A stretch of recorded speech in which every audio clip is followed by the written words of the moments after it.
YouTube ಚಾನಲ್ಗೆ ಸ್ವಾಗತ. ಎಲ್ಲರಿಗೂ ನಮಸ್ಕಾರಗಳು. ಪ್ರಥಮ ಸಂಕಲನಾತ್ಮಕ ಪರೀಕ್ಷೆಯ ಪ್ರಶ್ನೆ ಪತ್ರಿಕೆ ವಿಷಯ ಕನ್ನಡ ವರ್ಗ 7 SA1 question paper with answer paper ಇದರಲ್ಲಿ ಒಳಗೊಂಡಿದೆ. ಮೊದಲನೇದಾಗಿ ಪ್ರಶ್ನೆ 1, ಬಿಟ್ಟ ಸ್ಥಳ ತುಂಬಿರಿ. ಮಕ್ಕಳು ಇದೊಂದು ಡ್ಯಾಶ್ ನಾಮಪದವಾಗಿದೆ. ತಾನು ತಾವು ಆತ್ಮತರ್ಕ ಸರ್ವನಾಮ ಯಾರು ಯಾವುದು? ಅಟ್ಲಾಂಟಿಕ್ ಸಾಗರವು ಅಮೆರಿಕದ ಡ್ಯಾಶ್ ಭಾಗದಲ್ಲಿದೆ. ನಿರ್ಭೀತ ನಿರ್ಮುಕ್ತ ತಾನೆಲ್ಲಿರುವುದು? ಇದಕ್ಕೆ ಉತ್ತರಗಳನ್ನು ನಾನು ನಿಮಗೆ ಮಾದರಿ ಉತ್ತರಗಳನ್ನು ತೋರಿಸ್ತೀನಿ, ಓದೋಕ್ಕೂ ಈಜಿ ಆಗಲಿ ಅಂತೇಳಿ. 1ನೇದು ರೂಢ, 2ನೇದು ಪ್ರಶ್ನಾರ್ಥಕ ಸರ್ವನಾಮ, 3ನೇದು ಪೂರ್ವ, 4ನೇದು ಮನುವ. ಇನ್ನು ಈ ಕಡೆ ಪ್ರಶ್ನೆ 2ರಲ್ಲಿ ಈ ಕೆಳಗಿನ ಪ್ರಶ್ನೆ ಆವರಣ ಸೂಚಿಸು ಬರೆಯಿರಿ. ಉಮಾ ಹಾಡನ್ನು ಹಾಡಿದಳು, ಅಡ್ಡದಾರಿ ಹಿಡಿ, ರಾಜು ಮನೆಯಿಂದ ಬಂದನು, ಸರೋವರ. ಈ ಪದದ ಅಕ್ಷರವನ್ನು ಬಿಡಿಸಿ ಬರೆಯಿರಿ.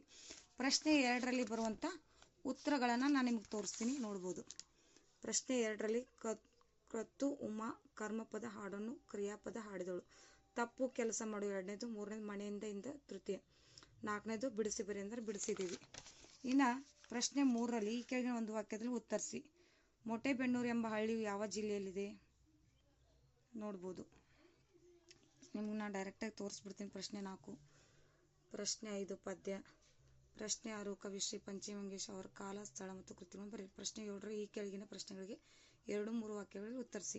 ಪ್ರಶ್ನೆ 7ರಲ್ಲಿ ಈ ಕೆಳಗಿನ ಪ್ರಶ್ನೆ 4-5 ಯುವಕ ಮತ್ತು ಯುವತಿಯ ನಡೆದ ಸಂಭಾಷಣೆ ನಿಮ್ಮ ಮತ್ತು ಬರೆಯಿರಿ. ನೀವು ನಿಮ್ಮ ಶಾಲೆಯಲ್ಲಿ ಮುಖ್ಯೋಪಾಧ್ಯಾಯರಿಗೆ 3 ದಿನ ರಜೆ ಕೋರಿ ಪತ್ರ ಬರೆಯಿರಿ. ಇನ್ನು ಇದಕ್ಕೆ ಪ್ರತಿಯೊಂದಕ್ಕೂ ನಾನು ಉತ್ತರಗಳನ್ನು ತೋರಿಸ್ತಾ ಹೋಗ್ತೀನಿ, ನೋಡ್ರಿ. ಮಾದರಿ ಉತ್ತರ ಪತ್ರಿಕೆ.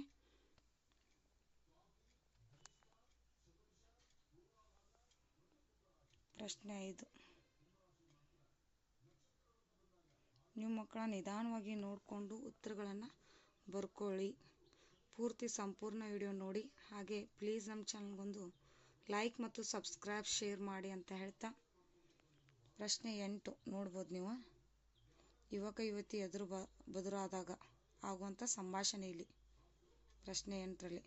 ಇನ್ನು ಪ್ರಶ್ನೆ 8ರಲ್ಲಿ 2ನೇದು ಕೆಳಗೆ ಕೊಟ್ಟಿರೋ ಅಂಶವನ್ನು ಗಮನಿಸಿ ಅಂಕ. ಸ್ಥಳ ತಾರೀಕು ಹಾಕಿದ್ರೆ 1 ಮಾರ್ಕ್ಸ, ಗೆ ವಿಷಯ ಹಾಕಿದ್ರೆ 1 ಅಂಕ, ವಿವರ ಬರೆದ್ರೆ ಅಂಕ, ಮುಕ್ತಾಯ ಸಹಿ. ಇಲ್ಲಿವರೆಗೂ ಇದಾವ ಮಾದರಿ ಉತ್ತರ ಪತ್ರಿಕೆ ಹಾಗೂ ಪ್ರಶ್ನೆ ಪತ್ರಿಕೆ ವಿಡಿಯೋ. ನಿಮಗೂ ಕೂಡ ಸಂಪೂರ್ಣ ವಿಡಿಯೋ ಇಷ್ಟವಾದಲ್ಲಿ ಪ್ಲೀಸ್ ನಮ್ಮ ಚಾನಲ್ಗೊಂದು ಲೈಕ್ ಮಾಡಿ, ಸಬ್ಸ್ಕ್ರೈಬ್ ಮಾಡಿ, ಶೇರ್ ಮಾಡಿ, ಕಮೆಂಟ್ ಮಾಡಿ. ಥ್ಯಾಂಕ್ ಯು, ಧನ್ಯವಾದಗಳು.